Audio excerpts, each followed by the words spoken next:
because we don't take care of ourselves. We have to get these vitamins and nutrients from different sources. So that's why when I first heard of breatharianism, I was skeptical too, and I was like, how? I was like, it makes sense. But then when I actually did my research, when I was going through the whole trust the universe, and I couldn't sleep for months, and I went on this whole Einstein thing, and I was basically correlating how the body's made of atoms, and how when they say go within to find the answer, you can literally do that within everything, and in the atom I found the answer to life and shit like that. So but I also figured out through my studies of the elements that we were made of, and I was like, no wonder there's people that don't eat, don't drink nothing, because we can literally nourish ourselves with our breath, and also our body is constantly creating these minerals and these vitamins that we think we need to get from somewhere else, but we deplete it because of the shit that we do. But if we just breathe correctly, water is the number one thing that we can make. Only we can make, I think, H3O is what is with the water that you get in plants, and the water that our body can produce, which is the best water for us. H2O is just kind of distilled naturally. Is distilled is kind of generic, basically. Right. Yeah, it's good if that's the only thing that you can get your hands on, but it's H3O is what our body produces and what you can get from fruit. So that's why. Yeah. Yeah. Now I want to see an example. Give me an example. How do I breathe this way?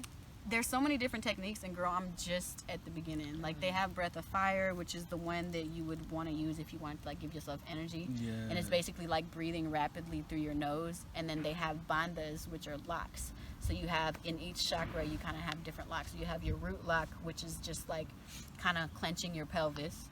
Then you have your gut lock, and it's kind of just sucking in your stomach. And then you have your neck lock, which actually allows oxygen to flow more free to your brain.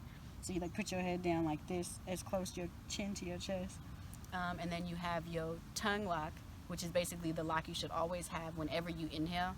And it's basically the tip of your tongue to the roof of your mouth. And anytime you inhale, you should always have that.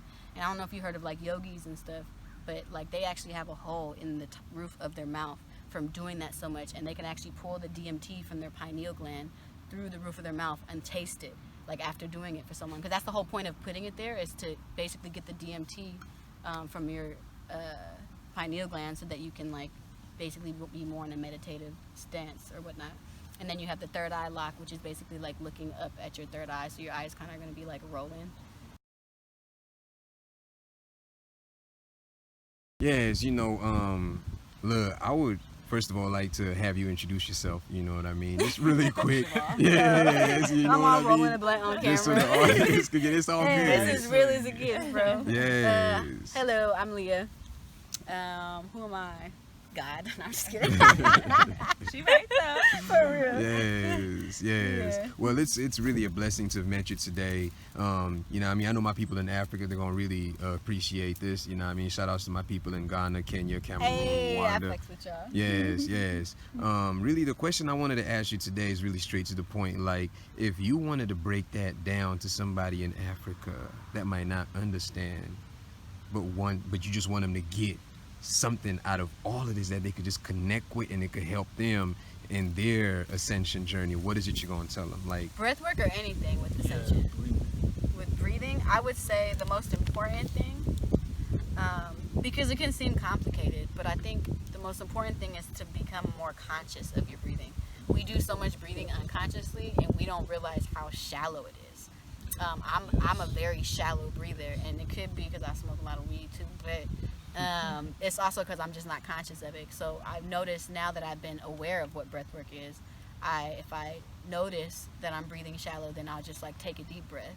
And it's just another thing is breathing with your diaphragm. And I think that's the most easiest thing that we've forgotten, because if you ever see a baby breathing, you see them breathing with their stomach, right? When they breathe in, their stomach goes up. When they breathe out, it goes down. And so many of us don't even breathe with our diaphragm, and that's when you do that, you are able to push the air, oxygen, all the way down and have it rise back up, but it needs to hit your diaphragm so it can at least attempt to bring oxygen to other places other than your lungs.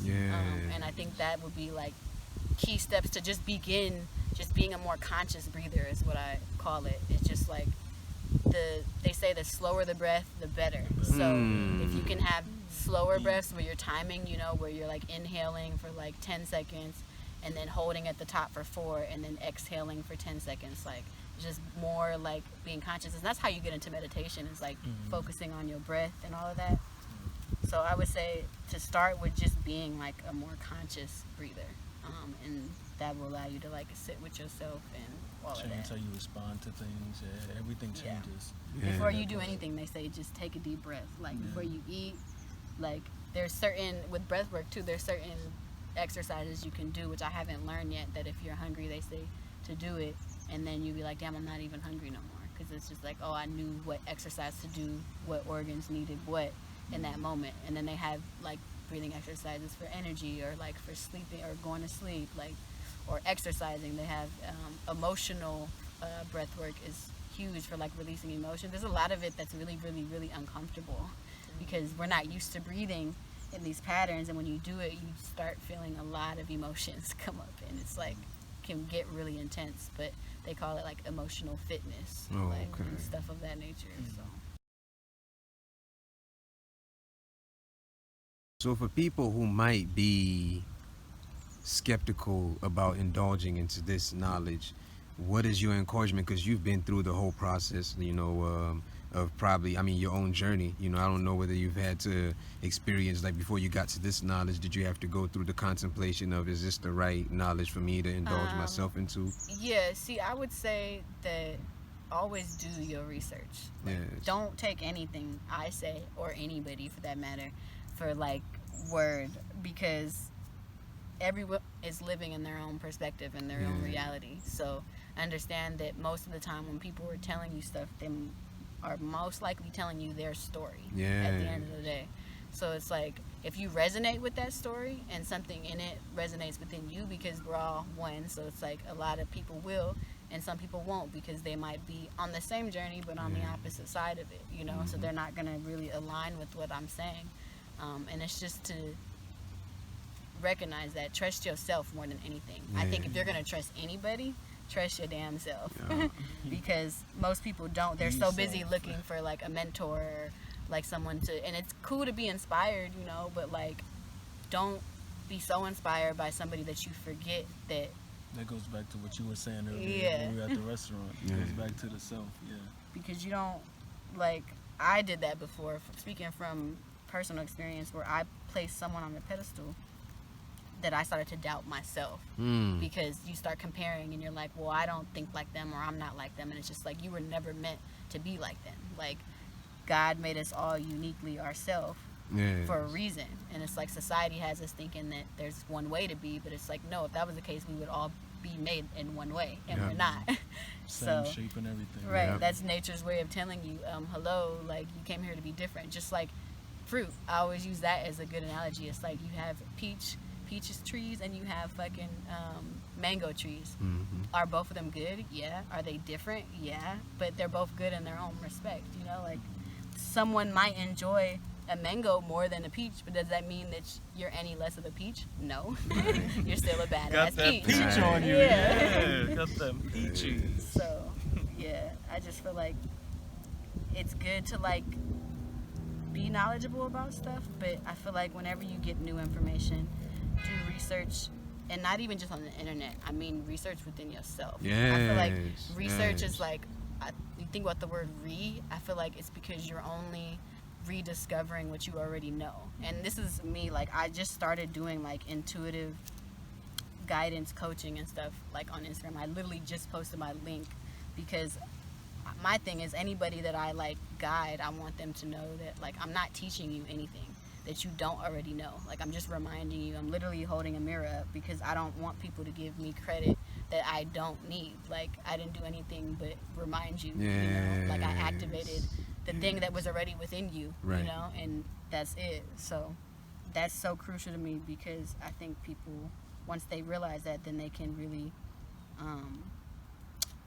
like focus on their sovereignty, and I think that's super important. So well, thank you so much. You know what I'm saying? This caps it at 10 minutes. Really appreciate your time today. Jesus Yes. Hey, but now that was dope, though. Dropped it. Drop that thing. Yeah. Dropped it. And it's your boy, the Common Denominator. Y'all stay blessed.